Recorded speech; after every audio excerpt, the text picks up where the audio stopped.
Hey guys, welcome to the podcast. My name's Casey.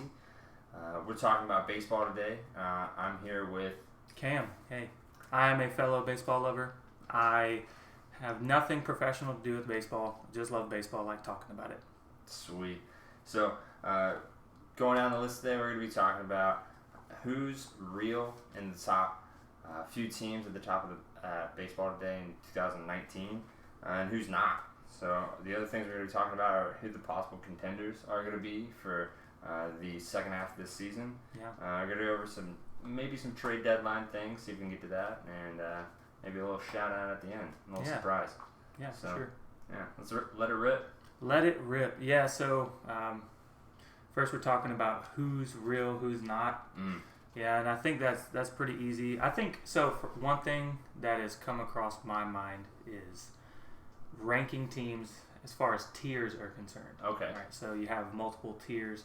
Not sure how you have thought about it at all, but one, I think there's always going to be elite teams. Yeah. And so my first question is, if you had to distinguish between elite and not elite, what would you say about that? Elite teams and not elite, that would obviously be the Dodgers, the Astros, teams that are just crushing their division, crushing other divisions as well.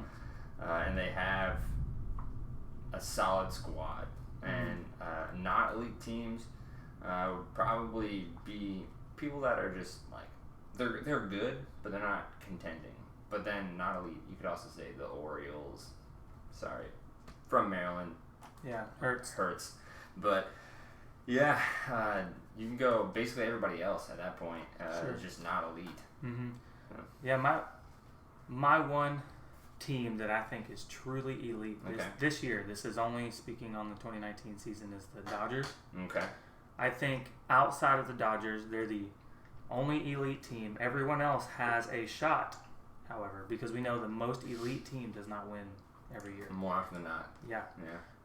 Something typically happens. In fact, we can, maybe not last year, but the year before, the Dodgers were one of the most elite teams in the league. They didn't make it. They didn't get it done. So I think 2017 Astros. Yeah. My personal opinion would be that elite team would be the Dodgers. Now, it depends on what happens at the trade deadline. I think more teams could become or could take that next step into elite. Yeah. But there are a lot of great teams. So underneath elite, we're looking at great, right? There's a lot of great teams. A lot of great teams. You could probably fill in about 5 or 6 great teams. Even though they're at the top of their division, some teams might not fill that role. But a lot of them might not even be leading their division. I'd consider them a great team. Sure. I think there's many of those. Yeah, as far as great teams go, first I want to start off with the Yankees. Yeah. The Yankees are great. Top to bottom, one of the most injured teams in the league. Oh, it's looking at the Phillies, they are one of the other most injured teams in the league, still operating off a high amount of talent, and they're losing a lot of games. Yeah. The team that has not done that, the Yankees. The Yankees are doing great. They have that next man up mentality to where you go down, you're Aaron Judge. He went down, and the next guy up didn't even miss a beat. Cameron Maven comes up, and I think he was a free agent at the beginning of the season, was he not? And they signed him, and he crushed it for a few games, and that's all they need to fill in that blank space. So another great team that I could see going on is the Chicago Cubs. They're playing well as of late. That's a tough division that they're playing in. They have Milwaukee and St. Louis. Surprisingly, I know I might get some hate from this, but the Cincinnati Reds, they're not an easy team to get by. They have a positive 29 run differential, which is surprising. Yeah, I know run differential, a lot of analysts will look at that and say, yeah, whatever, doesn't make a difference. But typically, just the way simple logic works, if you're scoring more runs than the other team, you win a lot of games. Yeah. And there was a point in time, I don't remember how long ago it was when we were talking about it, but the Cincinnati Reds had a run differential of at least 45 at one point in the season, and they had a sub 500 record. Yeah, it's crazy. I mean, they still have that sub 500 record at 44 and 52, but with a run differential of 29, it's like you put that team in any other division, and they'll probably be close to leading it, which is very surprising. Yeah. What it could be indicative of is one, bad defense. True. Capitalizing on bad teams. That's one thing that they could be doing. So it just depends, really. Yeah. But, well, they're not in that great team conversation. They're not great, yeah. If we had to go down from that, even one more, you have the great teams. Where would you put in a good team? Like, what's just... Because it sounds like you have maybe the Astros as a great team. Mm-hmm. Maybe, I don't want to put words in your mouth, but you have the Yankees. I like the Cubs. But who's that next tier down? Still kind of a playoff contender, but not great, not elite. I think not elite, but not in that good category. One more team that I'd say is great are the Braves, and I think they're a few moves away from being elite. The only reason why they're not elite is because no closer, no one to close out their games. Okay. And that was something that proved costly this week. Okay. A couple games that were definitely winnable. And then outside of that, one more frontline starter. Okay. It depends on the health of Fulte, whatever happens with him. If he comes back strong, Braves are going to be really good moving into the playoffs because there's going to be a lot of rest. Maybe the second deepest bench in the National League. Okay. Outside of that, one thing that is fascinating to me, the gap between the Dodgers and the Padres, which last time I checked the standings, Padres were last in the West. Okay. Which is fascinating to me because they're not bad. They're not good, though. They're just riding that middle line. And there's about 8 teams outside of the teams we've already mentioned in the National League that could make it into those last two final wild card spots. Wild card spot, yeah. Between the Rockies, the Padres, the Giants, every one of those teams could make it into that final spot. Yeah.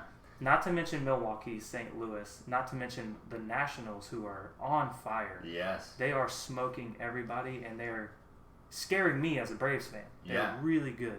And they're going to make moves in the NL East.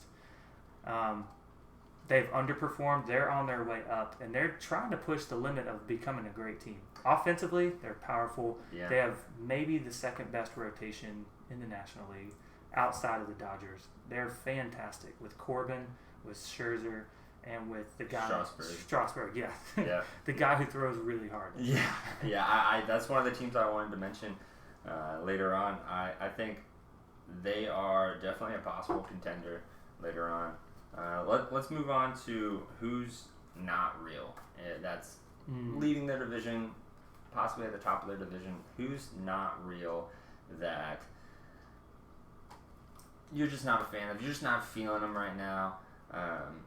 Me personally, I don't like anybody from the AL Central. I don't like the Indians. I don't like the Twins. Sure, the Twins have a run differential of 110. They have a great record. They have 59 wins. So I just think they're just in a soft division. They have the White Sox and the Royals in their division. Your only pushback is coming against the Indians, who same thing. You see them in the playoffs. They might trade Trevor Bauer at the trade deadline. Like, that's crazy. He's arguably your top pitcher, and you're going to trade him when you're in contention of going to the playoffs. That's wild. But I think the Twins are fake. Yeah. So. I agree. Okay. That's the one team that I would agree on. All right.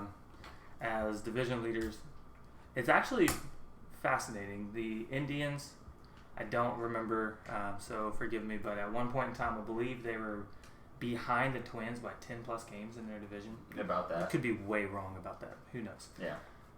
They're catching up, though. Yeah. As they get healthier and healthier, it's really weird to me that they're even in contention because of how poorly they started. But also, they lost a lot of pieces this offseason. Sure. That meant a lot to their offense. right? So yeah, losing Encarnacion, that's a big one. So outside of that, blackout. we're fine. Yeah, so that's my first thought. We're so good. A little bit of a scare. Yeah. So yeah, it's wild. Like you mentioned, the Cleveland Indians. They're actually only 2 games back from being division leaders, but for the past there's 2 games right now. Yeah. It looks like it's about 2 games. 2.5 games. Sorry.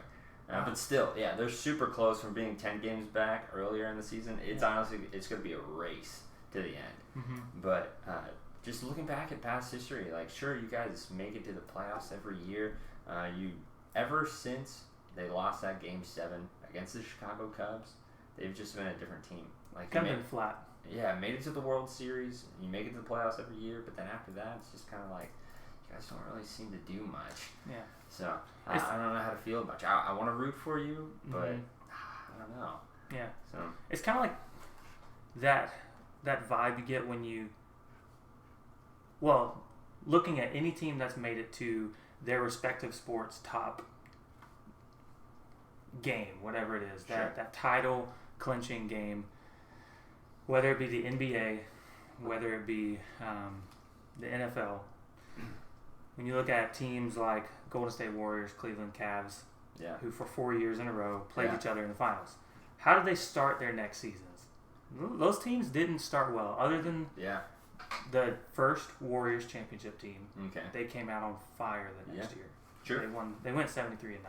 But after that, they picked up maybe the second best player in the world. Arguably. Fell flat. And that's a typical thing that happens with championship winning teams. You're exhausted. You're tired. You need to recoup. And that 2018 Indians team, they were immensely talented. Oh, yeah. And they were in the worst division in baseball. And they should have excelled way more than they did. And I think it's that falling flat mentality, no energy, not able to push through, building yourself back up to get to the playoffs, make that huge run. I don't know. Indians, they don't really do it for me. Yeah. Definitely the Twins don't either. You know what's kind of funny? They kind of came out of nowhere, and I can't really name the Twins. Yeah, I can't really name anyone on their team. Yeah, I keep wanting to say Joe Mauer's on the team, but I know he retired like 2 years ago.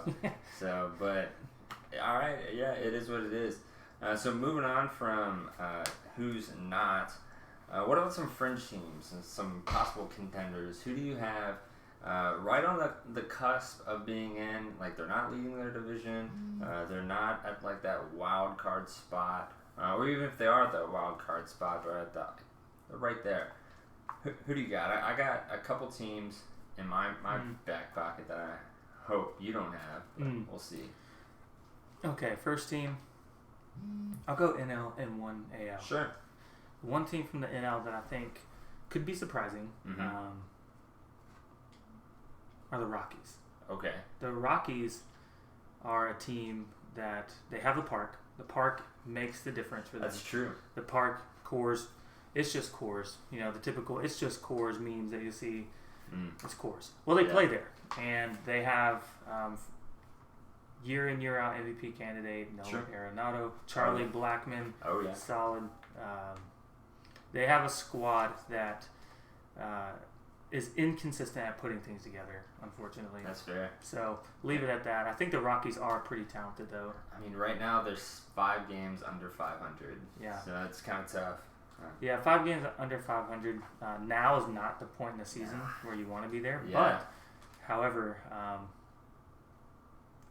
you could really just throw up a bunch of teams on the back wall, throw a dart, and land on any team in the NL that's not. That's the second wild card spot. Yeah, and it depends on who gets hot. And it's true. I don't know the notoriety of the Rockies in the second half. I don't know what they typically do, but they could be a second half team to watch for. And then in the AL, you might not like this, but I think the Red Sox. They're going to make that push. Actually, I had the same team, not a Red Sox fan. I'll make that well-known first podcast. But I had the same team, but I couldn't separate them from the Oakland A's. I was looking at them, and I just saw basically the same team. But the A's appear to be a little bit better. They have some more pitching. They actually have a defined closer compared to the Red Sox. Closing? Yeah, it's weird. But I wrote some notes here. They're first in runs scored. Not necessarily run differential, but just total runs scored. This was as of yesterday, so that obviously couldn't change. But they have Chris Sale, David Price, and Rick Porcello. I'm probably saying that last name wrong, but my bad. But then they have possible 7 players, maybe 8, to hit 20-plus home runs by the end of the season. That's a lot of production coming out of that team right there. Man. They have veteran leadership. That's a lot.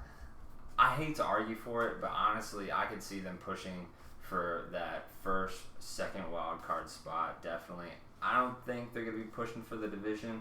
They would have to have the Yankees slip up a lot more. I don't think they're that behind in games overall. I'm thinking it's 10 games back, which at this point of the season is significant. But, hey, we've seen crazier stuff in baseball. Sure. Yeah. The A's, they have also solid pitching. Frankie Montas, Mike Fiers, Brett Anderson.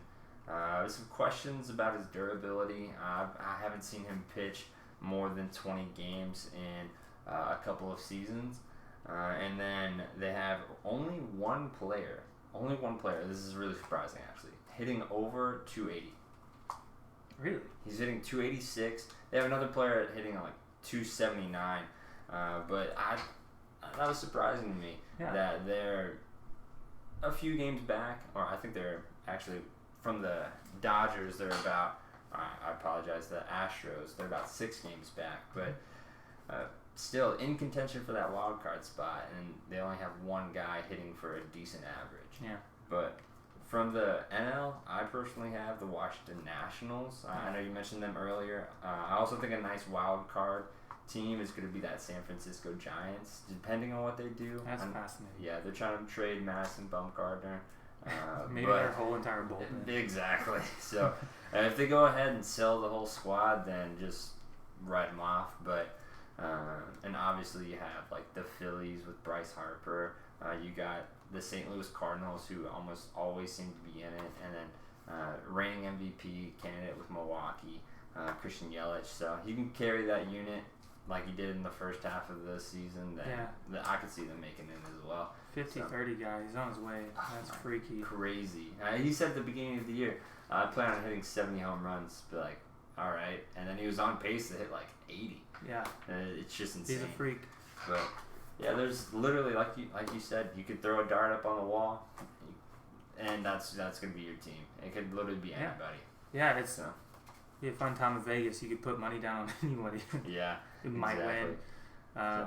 Don't know. So, yeah. Well, I think that's fascinating. Giants. It's funny because at one point in the season, it was basically a tie between the Marlins, Royals, and Giants as worst team in baseball. Yeah. And all three of I don't know about the Royals. Well, the Orioles were also down there, too. Oh, the Orioles, yeah. So, 4 worst teams in baseball. Orioles and Royals are still down there. Yep. No doubt about that. Miami's... The Marlins and the Giants, they've made steps up. Sure, Miami's moved up a little bit. They're still garbage. They're not going to win anything for the next couple of years. But I checked the other day, and the Giants were a 500 team. Looking at it just now, they're one game under 500, but they were 500 though. They were 500 just yesterday. First time this whole season. That's crazy. Whole year. That's just absolutely wild to me. That it's you were a bottom feeder and now you're mid ground. So it's interesting for sure. So any other teams that you want to mention? If anyone does watch this and you're a baseball fan. The Nationals are for real. They're really good. Yeah, I forgot to mention. I wrote down this stat. It was important. They started off the season. They were at their worst, 19-31 on May 23rd. Okay. 19-31. You're 12 games back from 500. Yeah. Now they're 51-45. They went on 32 in a 14 game span over that time period.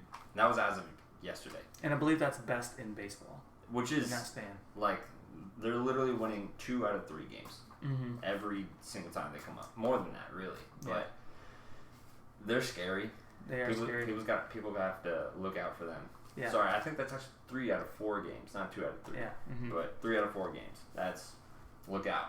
What's frustrating about that, if you're a Nationals fan, is that's exactly what the Braves have done as well. The Braves' record in that span is just a game or 2 below that. Sure. And the Phillies falling off the map has helped them a lot. But as a fan of the Braves, I fear the Nationals. I know they're for real. Yeah. And they're not scared of anybody. Yeah. Most of those players have played in the playoffs. The Braves team,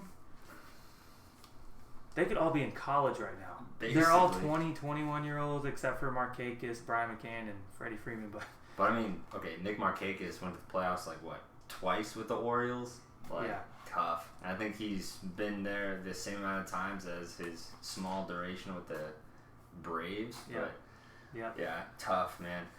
So it'll be interesting for sure. But at the same time, they're the amount of runs that they have, middle of the road, the amount of runs they've given up, middle of the road. So it's I'm so conflicted about them. About the Nationals. They're bullpen's not trustworthy. That's by far. Yeah. Yeah, they've made strides. I remember we talked about this at one point this year.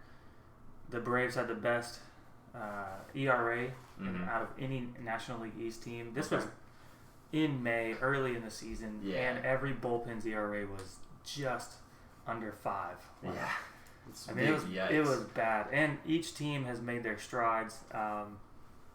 The Phillies have not made any strides. The Mets, are exactly who everyone thought they were. They're not that great. And then the Marlins are just the Marlins. They're not ready yet. They're young and talented. All their talent's in their farm system, actually. They're coming, but they're not there yet. But the Nationals, their starting pitching is there. Barring injury, they're going to make the playoffs. Whoever they run into, look out. I could easily see them in the LCS. No doubt about that. Getting past that, baseball is baseball. It's weird. And the Marlins shouldn't have any World Series titles. They won both of their titles as wild card teams. They're definitely not the best team in baseball both years they won. Hey. So there's no telling what can happen. The Nationals could win it all this year. It's true. When you're hot at the right time, if you start just playing incredible baseball within the month of the second half of September, look out, because you can just go on, do it. Have a player like Madison Bumgarner back when, what was that, 2014, 2015, when he just took the ball, pitched basically every game, and won the Giants the World Series. Yeah. It was just an incredible feat to watch. If they have a guy like Max Scherzer do the same thing for them, just take over a game. He, game in and game out, just dominates. So if their batting's hot, Anthony Rendon, Zimmerman does Zimmerman things, comes up clutch. Yeah. It could be, he's nasty. Grown man right there. But let's move on. See who is going to be in the trade deadline. What players do you think what names are you hearing that's been thrown around? I know we're not necessarily in the locker room talking to these players. Yeah. So we can only pull our sources from other areas that people might have already heard. Yeah. But what names have you seen that have been thrown around? What name do you want to throw in there that would probably be up for contention? Man, that's a tough one. Yeah. This is probably the area of expertise that I don't have any control over. That's fair. So I don't have many names. The name I'm most curious about is Will Smith from the Giants. Okay. Yeah, I heard that name. Yeah. Not the actor, by the way. Not the actor. That would be cool. Would be. If Will Smith was an actor, though, which baseball player would he act? Why not himself? Just Will Smith. Nah, if he had to be an actor, it would probably... I'd like to see him play is it Roberto Clemente from the Pirates? Oh, yeah. That'd be kind of cool. Clemente, sorry. Having a story about him or a movie about him. That'd be really cool. I don't know if you know Spanish, but... No, but... I'm sure you can learn it. I'm sure. Yeah, so... The Giants are the team that I think are in prime position for a rebuild. Baseball does this more than any other team. Yeah. Where teams ride a wave and then they rebuild. Mm-hmm. They sell all their assets and they stockpile on new young talent. Yeah.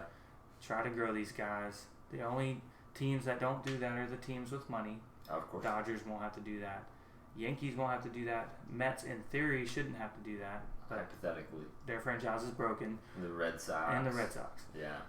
Other than that, every other team has their scheduled rebuilds. Yeah. And they're in prime position for a really good rebuild. Okay. They don't have to sell all their assets in one bundle.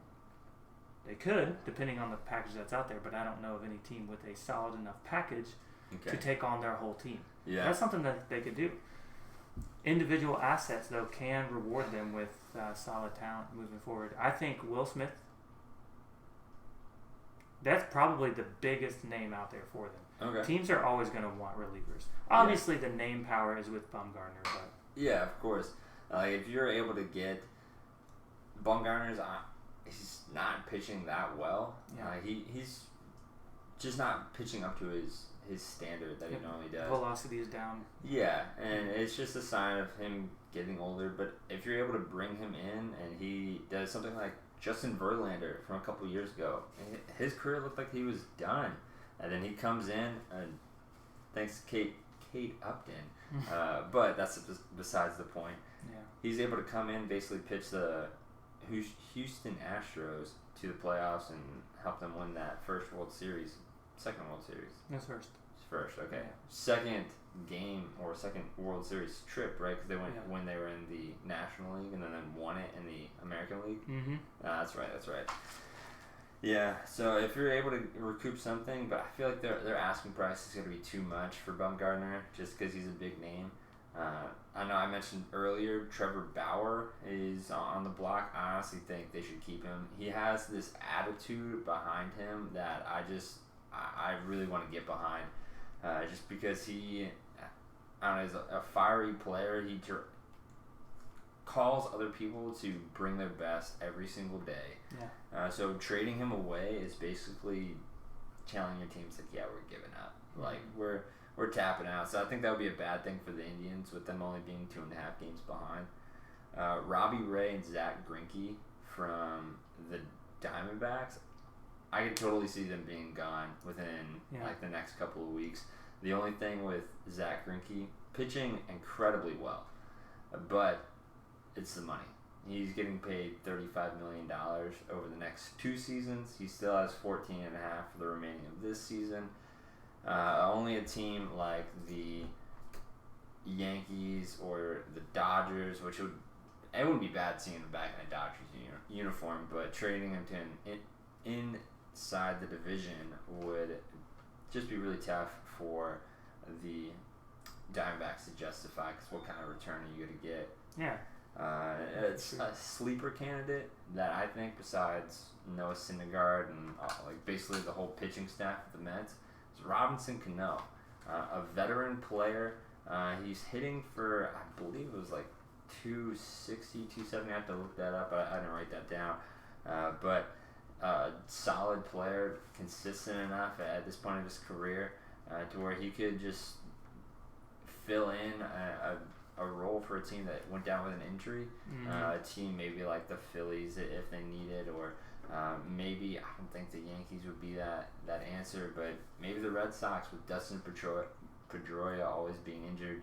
That would be interesting for him to get transferred to a playoff contender and to see how he would thrive or not in that role. For sure. So, I think on paper, guys like Robinson Cano, they should, in theory, thrive wherever they're at. Sure. The swing that he has, one of the sweetest swings in baseball history. His athletic ability up the middle. He's able to be malleable, whatever team he's on. Yeah. And it really does speak volumes to franchise integrity. On paper, the Mets should be a pretty good team, and they're not. I think it's a matter of debate, but DeGrom and Scherzer, for sure, best pitchers in the National League. Absolutely. As far as best pitchers in Major League Baseball, that's still the debate, in my opinion. Yeah. I think it is between those two guys, and it's unfortunate that someone like DeGrom is on a team like the Mets. He is choosing to be there, though, because he signed that, 5-year deal for like $180 million, like a disgusting amount of money. Yeah.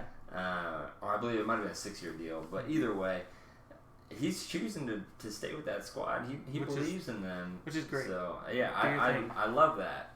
But man, at what point are you gonna be like, you're gonna look back and be like, oh, man, I could have even signed a 1-year deal, done a Kevin Durant kind of deal, sign a 1-year deal with a team, stayed there for a couple seasons maybe, chase a ring.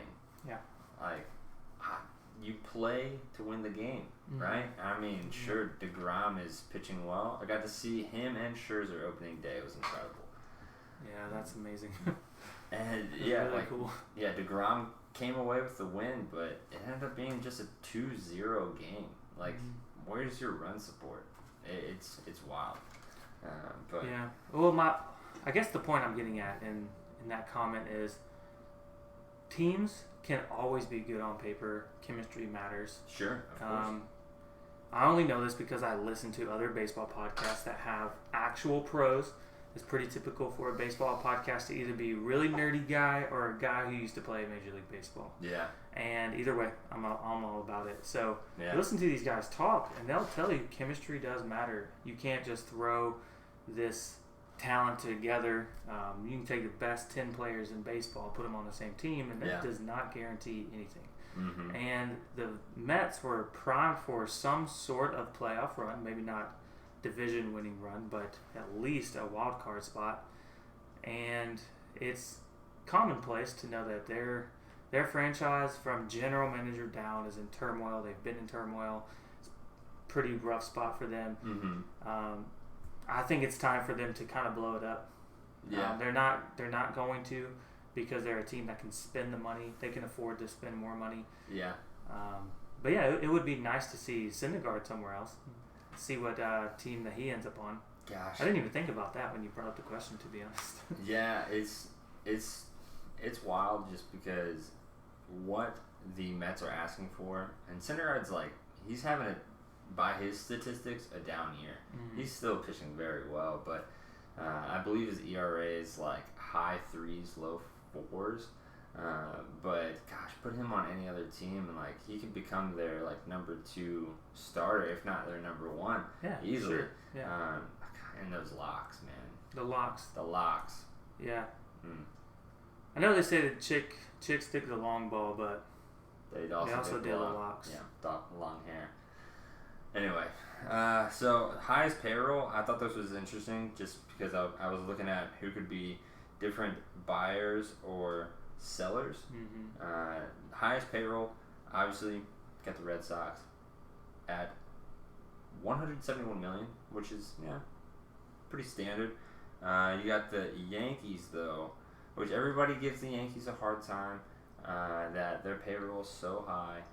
It's only $149 compared to all these other teams, and then the Cubs coming in here at $172. So that's only counting like their top 25 players. That's not counting like basically all the money that they have to shell out. But and then you got the lowest payrolls. So these people are definitely not going to be buyers.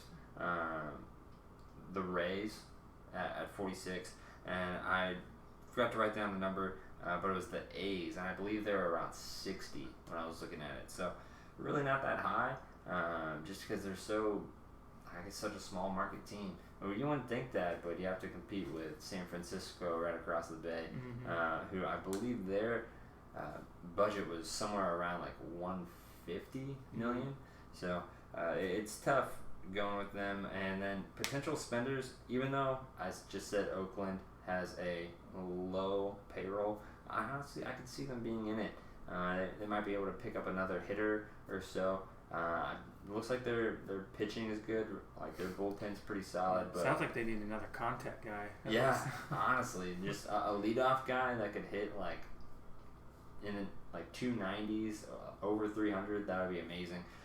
They do have Chris Davis on that team with the highest payroll. I looked at this the other day. He is double the next guy at $16 million. That's it. Which is he's only making $16 million this year. Zach Greinke makes that in half a year. Yeah. Moneyball. It works. It's wild. I don't know if you ever read that book, but I watched the movie too. It's a pretty solid movie. If you haven't seen it yourself, I would definitely recommend it. I haven't seen it. But but then you also have obviously the Yankees.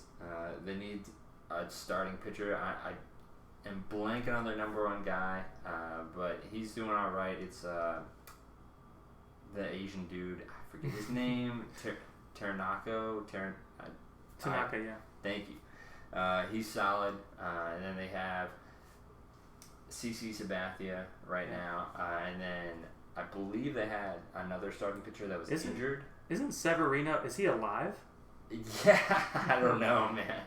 I haven't seen him pitch in a while. I feel like I haven't heard his name mentioned since last year or something. Yeah, and then I believe they also have J.A. Happ on their team, which, I mean, he's a solid dude, but if they could swing a guy like Syndergaard, that would just be incredible. Mm-hmm. He wouldn't have to change apartments. Yeah, it would be a dream for him because you could just go downtown and he'd be solid. He already doesn't have a beard, so you're good. Yeah, he doesn't have to shave for the Yankees. What do you think would happen if you told the Yankees you weren't going to shave? Would they just not? They'd probably trade you. Dude, sick. Yeah, because, I mean, if you think about it, what was it? Johnny Damon? Mm-hmm. Right? That was his first name, Johnny Damon. When he went from the Red Sox, he had, like, the long flowing hair, huge beard. I think it was day one, before he even got announced that he got signed. Cut his hair, shaved his beard. Yeah, it's weird. Wild. Yeah. So, but then obviously you got the Dodgers. I believe they could probably just use another utility man, somebody that could just fill in with different roles. They have like 19 different outfielders, but somebody that could just play third base, second base, shortstop, just fill in case there's an injury. Mm-hmm. Probably buy another pitcher as well with all the prospects that they have. So we'll see. But potential sellers, do you have any in mind that you think, outside of the Mets, that's like an obvious one, but any in mind that you think that... Oh, man.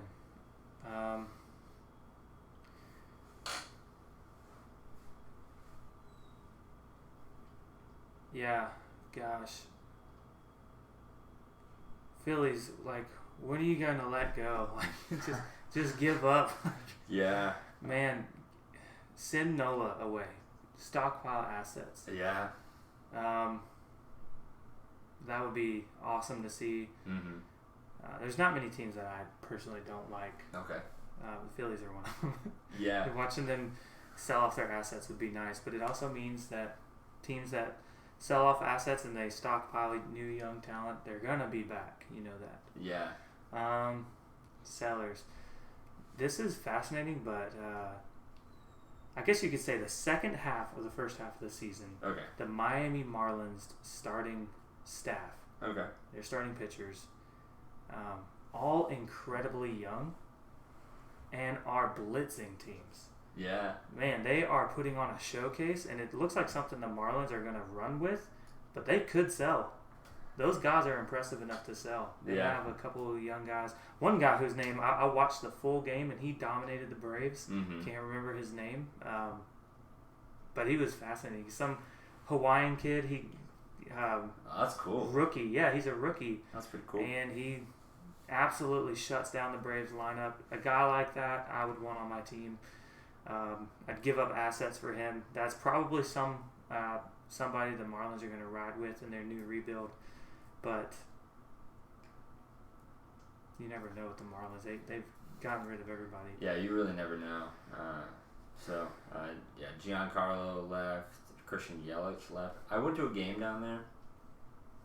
Weirdest thing for me ever. Which, like, sure, you did great things, but it was just weird that when Christian Yelich came up first time, obviously cheered for him, great, that's totally fine. But it's not like it was Albert Pujols who played there for 10 years. Like he only played there for a few years. Came up again, cheered for him again. I'm like, oh, okay. He got a hit in that at bat, and they like cheered for it.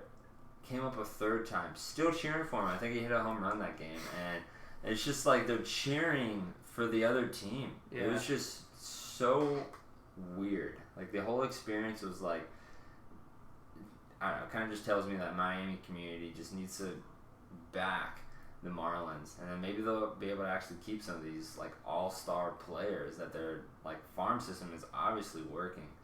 So what in the world? Yeah, I've never understood the home team cheering for another guy. Even watching Pujols hit that home run in St. Louis, that was pretty cool. It was pretty cool, and I know it's bigger than baseball, but it still felt strange. It did, yeah. But I mean, I think what are you feeling as a starting pitcher? Yeah, you're right. That's true. You guys are for me. Do I clap too? Come on. Here. Underhand toss. Like, yeah, basically. Is this what you guys wanted? You know what I'm saying? Yeah. It's weird. So, but that's probably one of the only exceptions that I'm sure there's some others that I could come with, but just like the Ken fact, Griffey in Seattle or something. Yeah, that would be kind of cool. That would be cool, but it's just the fact that Seattle's also, or not Seattle, but St. Louis is it's a baseball town. Yeah. Like when I think of like clubs or like cities that I'm like, this fan base is incredible. Yeah, I think of like St. Louis comes up for sure. I would agree. See, it would make sense for me if you were to say, I don't know if you could hand a piece of paper to anybody in Miami and ask them to draw a baseball if they could, because they just don't know what baseball is. People in Seattle, no, sorry, I said it too. St. Louis, they know about baseball. Right. And they have a massive fan base that reaches from Missouri into Tennessee. Yeah. Growing up in Western Tennessee, there's a big pull between St. Louis and Atlanta fans. So the Memphis Redbirds AAA team down there has definitely caused some waves. I know they have a huge fan base. St. Louis fans know what they're talking about. Okay. They're pretty fun. Yeah. Yeah, so, I mean, all that to say is I agree with you when it comes to that Pujols home run. Okay, it's St. Louis fans. Yeah. But when you bring up that story about Yelich, it's like, man, you guys are weird. Yeah, it was so strange. It's so strange. But a team that I was thinking back to the sellers here, is the Rangers. I'm not sure of who all they'd be able to have on their staff. Maybe Odor. Maybe just because he's just that rough player. If you ever need somebody to get into a fight, you look that way. Yeah. But honestly, though, if they're able to sell anybody on their team and just be able to reload, come right back, because I don't think they're making the playoffs. Honestly, they have the Angels in their division. I know they're a game up on them, but they have the Astros there too. They have Oakland as well. So I'm just not seeing it with them. They could maybe pick up some easy wins with Seattle, but it'll honestly depend on what they do within the next 2 weeks here. Less than that, actually. They have about 10 days to pick up a couple of wins, or if I was that general manager, I would just fire sale that team just like the Mets, and everybody's out, and we'll see you in a couple years when we have better players. Yeah. But I think Seattle's more or less in that same boat as well. Yeah. I don't know if you... I'm not the most knowledgeable guy when it comes to minor league baseball, but sure. I love following minor league baseball. Seattle doesn't have a farm system. It is 100% depleted. I don't know if you know anything about farm systems at all, but they don't have one. Rough. And they don't have a good team. There's nothing good coming their way. Taking who they have now, getting rid of them, they're going to be the worst team in baseball. They're already on that trajectory right now. If there's any value left on that team, they need to sell. Yeah, right now I'm looking at it. They're sitting at 40-61, so that's not really a good spot for any team to be in. Yeah. Having a bad farm system, and you're not winning, and you don't have players to trade off to try to get those farm players to build up your capital, essentially. And if you're just... they don't have anybody. Yeah, exactly. If you're just losing constantly, it'll be a bad couple of years for them. I mean, yeah. Shout out to seriously. the Supersonics, though. Yes. R.I.P. Yeah. But seriously, though, I mean, for the Mariners, they're either going to have serious wins in free agency. Who knows if they're going to be able to swing any landings. Yeah. Outside of that, they're almost on pace to be employing a AAA team soon. They have good, talented players right now, but they're going to be employing at the major league level AAA players. They don't have anybody there. Yeah. Whatever value they have, it's time to get rid of it, you know? That's true. Well, just want to say, hey, appreciate you guys for watching. Quick shout-outs, though. I just wanted to shout out the Hall of Fame inductees. Congratulations. Today is the 2019 Hall of Fame inductee ceremony. We got a couple of just amazing players getting inducted. We got Mariano Rivera, probably the top of the class, but we have a bunch of other studs in here if you want to go over a couple of them. Yeah, I think the one that means the most to me would be Vlad Guerrero Sr. We have to throw in Sr. now because of his son. Yeah, Vlad Guerrero Sr. was a guy that I definitely looked up to growing up. I didn't play baseball past high school, but I loved watching him. I loved picking up on his game. His contact tool was one of the greatest that's ever been seen. Yeah, absolutely. He's one of those guys where he could like throw his bat and he'd still hit a baseball. No matter where he put his bat, it seems like he would hit the ball. It was crazy. He had a cannon for an arm. Both sides of the ball, he was fun to watch, and I enjoy him as a player, watching him. And then outside of that, a guy like Roy Halladay, he was a guy that I didn't like watching because I knew his team was going to win. Yeah. And especially when he was in the NL East, he was a guy that was a serious backpack. He would put the Phillies on his back and he'd carry them. Yeah. And so rest in peace to the Doc. I'm really glad he's in. It's awesome to see. So. Yeah, a guy that kind of from my hometown. Let's go with Mike Mussina. I think it's great that he's able to get into the Hall of Fame finally. Had some great years with the Orioles. Had some great years with the Yankees as well. So, and the Astros. Yeah, true. So just a great player all around. So I think it's awesome that he's able to get in. Just reading some stats here that it looks like he had a postseason excellence with 3.42 ERA with almost 140 innings pitched. Absolutely, especially pitching in the 90s when it's like during the steroid era to have a low ERA during that time. Yeah. Oh man. So even though he never won a Cy Young, he was extremely good over those 18 seasons that he played for all of his teams. So, but yeah, another guy coming up, Edgar Martinez. Great player. I don't know too much about him. Reading it here, looks like he won a couple of batting titles, but hey, congrats there. Doing a great job in the booth as well. Yeah, I mean, 418 career on-base percentage basically means, well, I might as well just pitch to him in the stretch because he's going to be on base either way. Yeah. You know, just there's nothing you could do to get him out, it seemed like. Yeah. And, I remember, I can't remember the name of the game, but it's basically like Ken Griffey's Baseball, you know, or something like that from like 1998 on the Nintendo 64. Okay. And having Edgar Martinez, he had this giant circle, basically meaning he could hit anything in the zone. Yeah. No matter what the pitcher threw. That's what I remember of him. I don't actually remember watching him play much, but Gotcha. I know he was a guy who could hit anything and everything, and so awesome to watch him play. Yeah, and hey, shout out to Lee Smith and Harold Baines. Congrats on getting into the Hall of Fame. Don't know too much about you two. Unfortunately, you guys are out of my time period watching baseball, but just looking through these stats here, it looks like you guys are some pretty solid players. Looks like Baines had a slash mark of 289, 356, and 465. Yeah. So pretty solid.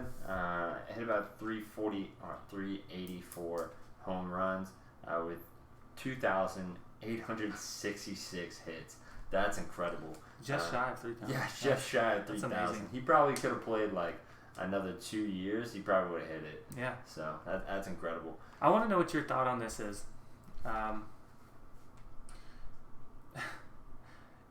Nick Markakis is on pace for numbers sort of similar to that. Okay. But I don't think in any baseball circle would you say he's a Hall of Famer. No one would think that. Yeah. He's a guy who is very consistent. Yes. And he gets the nickname Mr. Consistent. You know, yeah. He's just a guy who shows up, does his duty, has won a couple Gold Gloves, and is able to put the bat on the ball, get on base, right? And he's on pace for numbers sort of similar to that, so it's kind of fascinating. I wonder if he's going to be a guy who'll get either just under or right at about 3,000 hits and still not make the Hall of Fame. What's it like 75% like for the votes that you have to get into the Hall of Fame? I think so. Yeah. He'll probably be that guy that'll have about 60% like voters that say, but like you don't get in for consistency. Now, if he changes some things up and gets 3,000 hits for sure and hits for average over the rest of his career, and even if he not necessarily him himself carries the team, but if he gets a World Series MVP or NL like CS MVP, I could definitely see that pushing him up towards the contention of I'd let him in, but that would definitely be interesting. Mm-hmm. So for sure. If Mike Trout retired today, is he a Hall of Famer? Yeah, it's like no doubt he's a Hall of Famer. Absolutely. My personal opinion about Hall of Fame procedure is numbers shouldn't have to matter as much as they do. Okay. I think a player's overall impact on the game should let it speak for itself. And his impact has been widely felt. It's a general consensus amongst major league players that he's the best of this generation. It's not even close. There isn't a second best. There's guys who get hot. Yeah. And those guys will kind of ride the wave of maybe being the best in the league that year. Mookie Betts last year. But there's one guy that's always going to stay up top. He's the king. He rules the roost. It's Mike Trout. Yeah, he's in. Absolutely. Sure. Okay. I can't really argue too much with that. He has 3 or 2 MVPs already. I honestly feel like he should have like every year that he steps on the dirt, he should get an MVP. Yeah. The man's so good. Yeah. If he doesn't get into the Hall of Fame as a first ballot, whenever he retires and is eligible, something's wrong. Yeah. But we'll see when that time comes. But he's first ballot even now. He's in. Yeah. So any closing thoughts that you have going through your mind now? Baseball's fun. More people should like baseball because it's fun to talk baseball. Yeah. Baseball is the ultimate number sport. True. Football, you don't talk numbers that much. Really. You got yards, interceptions. You can, but touchdowns. even that, I mean, you're not going to talk numbers that much. You're going to talk matchups, right? Yeah. And baseball, you're going to talk ERA. lefty on lefty matchup with runners in scoring position. It's totally a chess match. Basketball, you're not going to talk numbers that much. You're going to talk matchups. Yeah. And baseball is a matchup sport, but you're going to talk numbers, and numbers are fun. I'm no math whiz, but I like talking numbers, and I'm just a casual. You know, I don't work for Major League Baseball. I don't do anything professionally baseball-wise. Yeah. More people should like baseball. That's my main point. But if anybody does watch this and you guys want to be like, hey, we like you guys talking here, give us a call. Yeah. So, but anyway, we appreciate your time. I appreciate having you on. We'll definitely have to do this some more, for sure. For sure. But if you like any of what we talked about, if you hate what we talked about, leave a comment below, and we'll catch you next time. Peace, y'all. Peace. We're out.